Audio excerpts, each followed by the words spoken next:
Simon Kazungu, vous êtes présentement à Kiwanja où on voit beaucoup de monde venu de Goma.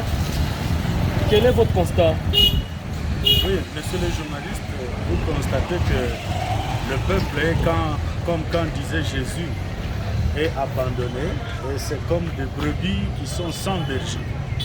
La population est abandonnée à son triste sort. Il n'y a aucune aide, il n'y a aucun encadrement. Il n'y a personne qui s'occupe de la population. C'est triste. J'ai été là depuis avant-hier. J'ai observé ce qui s'est passé hier, la nuit. Comment des enfants étaient en train de pleurer, sans nourriture, sans eau à boire, sans encadrement. C'est vraiment une situation de tristesse. Qu'est-ce que vous recommandez aux autorités sur le plan scientifique, mais également sur le plan humanitaire? Sur le plan scientifique, nous voulons d'abord voir clair dans ce qu'on appelle volcan, tantôt on parle de gaz. C'est tout le monde qui est devenu volcanologue ou volcanologue à Goma. Les militaires deviennent volcanologues, les politiciens, ils deviennent spécialistes. N'importe qui, l'homme de la rue, les motards, c'est tout le monde qui se transforme en volcanologue. Nous voulons avoir des réponses claires et scientifiques. Parce que nous avons des enfants qui étudient, nous-mêmes nous avons étudié. Il faut qu'il y ait une réponse claire par rapport à ce qui est en train de se passer à Goma. Qu'est-ce qui se passe au juste? On nous parle de gaz, on nous parle de magma, on nous parle de Nyiragongo, on nous parle... Qu'est-ce qui se passe au juste? Scientifiquement, nous voulons une réponse claire. Au point de vue humanitaire, vous voyez ce qui s'est passé à Goma hier. Alerte générale. Pas de moyens de transport, aucun encadrement, aucune personne pour accueillir les gens à Sake, parce qu'on a recommandé les gens à Sake. Il n'y a personne qui a accueilli les gens.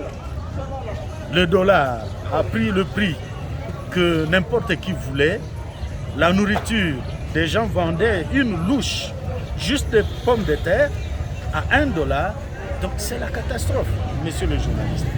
Nous ne voulons pas comparer notre pays avec ce qui se passe de l'autre côté de notre pays, chez les voisins, mais nous nous disons que la situation qui est en train de mener notre population, c'est une situation tout simplement ridicule.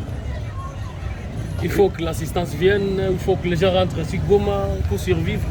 Qu'est-ce que vous proposez? Ce n'est pas à moi de dire aux gens de rentrer à Goma parce que nous attendons d'abord une réponse claire.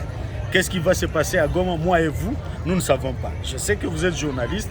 En lisant ce qui nous est dit et les communiqués qu'on nous lance, on sent que moi et vous, nous sommes dans une confusion totale. Faut-il rester à Kiwanja? Faut-il aller à Beni? Est-ce qu'il faut continuer jusqu'à Bukavu? Est-ce qu'il faut rester à Sake? Parce que certains, quand on dit rester à Sake, alors qu'on crée ce qui s'était passé au Cameroun avec le lac Nyos, donc une explosion. C'est parmi aussi des explications de beaucoup de gens. Est-ce qu'il faut attendre à Sake alors que le lac est à Sake? Donc, autant de questions que nous nous posons. Donc, la première chose, c'est d'abord une explication claire, scientifique, qui va être comprise par tout le monde et que l'État prenne des dispositions claires pour conduire la population. Nous sommes en train aussi de dénoncer le tourisme que nos ministres, qu'on appelle les Warriors, sont venus faire à Goma. Comment vous pouvez comprendre que 7 ministres, une délégation de 7 ministres qui viennent à Goma, quand ils sentent qu'il y a la débandade dans la population, un d'eux qui semble être un peu courageux, il dit « Moi j'ai ouvert la route vers Butembo, vous pouvez passer, moi aussi je peux aller à Kinshasa. » Donc vous abandonnez les gens, vous dites aux gens d'aller à Sake, vous les abandonnez et vous rentrez, vous passez par un autre pays, vous rentrez à Kinshasa dans des bureaux climatisés. Je voudrais, parce que j'ai intitulé un texte « Le contrôle citoyen ». Je voudrais que ce contrôle citoyen fasse que nous puissions connaître la facturation de ce qu'ils ont consommé chez Serena Hotel. Je sais ce que ça coûte chez Serena Hotel. Qu'on nous prélève les factures de ces ministres-là et qu'on nous prélève ce qu'eux, ils ont apporté comme don à la population. Parce que nous ne voulons pas parler ici de quelques sacs de haricots qu'ils ont amenés, du riz et de l'eau. Juste quelques bouteilles d'eau qu'ils ont dit qu'ils amènent dedans et quelques petits cartons de médicaments. C'est ridicule. Et nous sommes en train de dénoncer cela. Dans le contrôle citoyen, nous voulons que le peuple sache ce qu'ils ont consommé chez Serena Hotel. Cela fera que Ils nous disent clairement qu'ils veulent tout simplement nous oublier, nous comme population du Nord Kivu, ou qu'eux ils sont, être ministre, c'est une occasion de bouffer de l'argent de cette vache, grosse vache qu'on appelle la République démocratique du Congo. Merci beaucoup, Honorable. C'est moi qui vous remercie. C'est bien. C'est bien dit. Merci les amis.